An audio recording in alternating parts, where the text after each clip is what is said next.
Hi everyone and welcome to my part 2 video series about the forest. If you want a chronological timeline of the story, check out my first video. But keep in mind, I did that video before the game was actually officially released. So things have changed. I know the developers have altered a lot of different little things. And this video is based on the original content and the original clues and information in the game that was available to me at the time. So hopefully this information isn't too outdated, but I think because we are just going over the little specific details, there won't be too much alteration from the story as it is today. So without further ado, let's go ahead and dive in. One of the first things I wanted to try and do was to date the devices. The two devices on the peninsula referred to in-game as artifacts, the first being the death chamber or the obelisk, and the second is the floating power weapon. The earliest references to the first artifact are in old photos and drawings, and given the date of some other clues, I think we can assume that the artifact's existence was first circulated around the late 1800s or early 1900s, and I got these dates from a couple of the magazines that you can find, one of which is dated 1932, and the other is undated but priced at 10 cents. So a quick Google search revealed that the sale price of a 10-cent magazine will place it around the 1890s. The artifacts, of course, probably greatly predate this time period. It's pretty obvious that they were not built by humans, nor were the surrounding hallways and door mechanisms. It's all very alien in design, something you'd see in an H.R. Giger illustration. But either way, they were placed there by extraterrestrials for human worshippers to use, or they were placed there for the alien race to use for whatever purpose, but their actual origin is unknown. We can assume that by the time humans discovered them, that's when they were being repurposed for resurrecting the dead and creating the mutants. There's a lot of evidence that missionaries or religious pilgrims were traveling to the area. There are Bibles, tents, crucifixes, and documents written in Latin scattered all throughout the caves. The Bibles appear to be older, but it's impossible to really put a specific date on them. There are a couple of different styles and editions of them as well, which leads me to believe that there was more than one religious group visiting the area. Because of the number of Bibles present, I'm assuming that they were part of a missionary trip or a large group that traveled to the peninsula with the purpose of worshiping the artifact or converting the possible indigenous people that had lived there. There's even a group of vaporized individuals who seem to have died in the middle of worshiping a drawing of the artifact on the cave wall, with their Bibles scattered around them. A number of these 1940 cots can be found around the peninsula, and I actually found this exact style online, which are World War II era military cots. I don't think this necessarily means that soldiers were visiting the peninsula, but probably some expedition groups that set out during that same time period. There are many styles of tents that range from simple wedge tents to more modern dome tents, the latter also appearing along sleeping bags instead of cots. The differences in campsites illustrates the timeline of travelers and explorers in that area, and also reveals the troubling fact that none of these individuals ever came home.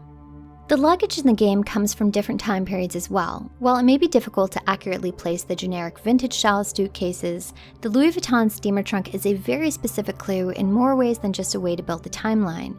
This trunk is based on models from as early as the 1880s, but it could fall anywhere in the early 1900s as well. But the dating of the trunk isn't even as important as the implication of the type of people traveling to this area. These trunks are not cheap, and even today they retail for thousands and thousands of dollars. The Louis Vuitton history page on the trunks states that these specific trunks were suited for explorers, archaeologists, and adventurers. In other words, people that could afford to explore at their leisure.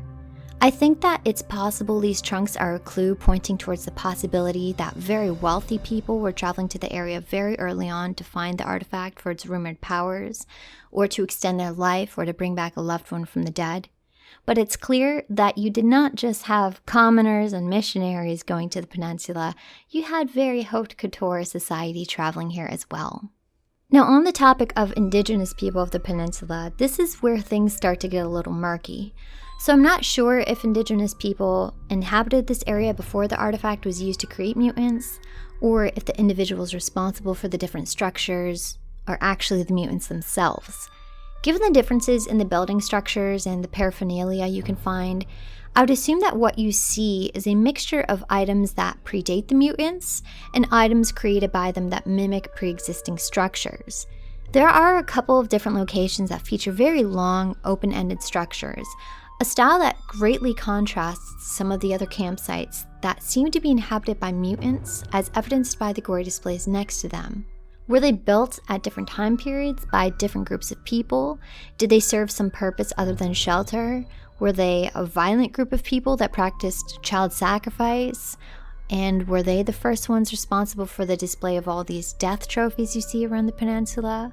Many of which feature old vintage items that are no longer in circulation. I'm leaning towards the theory that the area was inhabited by different groups of people, and it was this group that built the wooden structures predating the use of the artifact. But it was probably also these first groups that used the artifact to create the monsters that were roaming the caves when the very first waves of explorers visited the area. It's unknown what their lifespan may be like, and for all we know, they could be immortal until killed, and maybe it was that feature that Sahara was after. But the most troubling thing about them is that all of the mutants you kill were most likely children at one point, murdered and brought back to life as monsters. It was Dr. Matthew Cross that first experimented with the artifact to see how Sahara Therapeutics could benefit from it. Once testing the artifact and realizing that it could be used to bring back dead children by sacrificing a living child, Dr. Cross focused on trying to isolate the anomalies so that they could recreate the experiments without the horrible mutations caused by the resurrection process, as seen in his PowerPoint slides. He wanted to refine this process for the purpose of longevity, extending the lives of people willing to pay the price, or even to grant immortality. He called this the Jairus Project. The title of the project is revealing on its own. Jairus is a figure in the New Testament. He was a leader of a synagogue who begged Jesus to heal his dying 12-year-old daughter. But by the time Jesus arrived at Jairus' house, the little girl had died. Jesus then performs a miracle and brings her back to life, and the little girl is raised from the dead. The first child that Dr. Cross resurrected was Subject 37B5, nicknamed Virginia, a 12-year-old little girl just like in the story of Jairus. There was nothing ethical or moral about the Jairus Project, and the fact that Dr. Cross was granted permission and fundraising to pursue it illustrates how evil Sahara Therapeutics really was. After he was fired from the company and driven mad by the death of his daughter Megan, Dr. Cross snaps, and the writings found on different documents further reference the story of Jairus. It's obvious that Dr. Cross had a Jesus complex, thinking himself a healer and quoting passages from the Bible, the same words that Jesus said to the grieving parents that lost their daughter. In the opening scene, when the plane crashes, you see a man painted in red kidnapping Timmy. You can also see the same man in a couple of different instances while you're on the peninsula. And all throughout the area, you find multiple cans of red paint. Wearing the red paint results in a very interesting confrontation with the mutants, in which they seem afraid to attack you, even cowering and beginning to hum as if consoling themselves.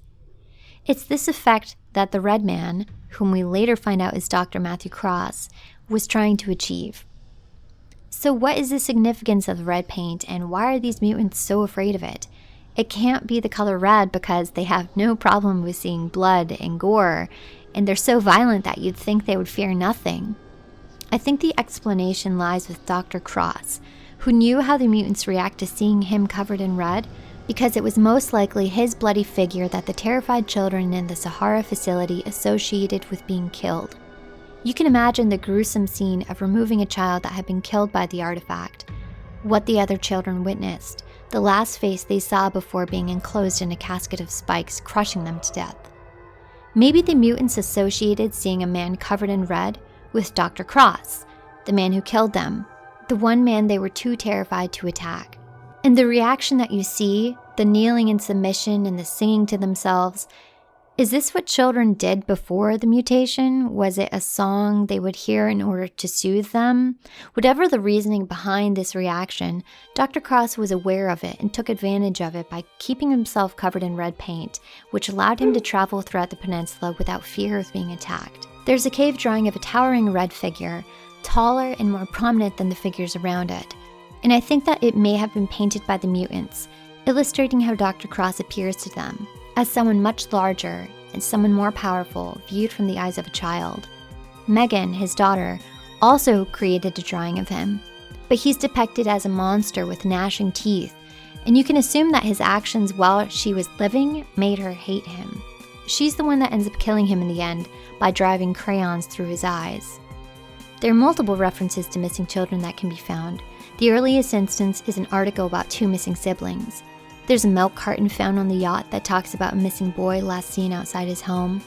In one of the caves, you can find boxes of VHS tapes of a documentary titled Lost Children of the Peninsula. It's apparent that for years, children were kidnapped and brought to the area for the purposes of having a living child sacrificed in order to use the artifact. And it's possible that it was these rumors that brought Sahara Therapeutics to the peninsula in the first place.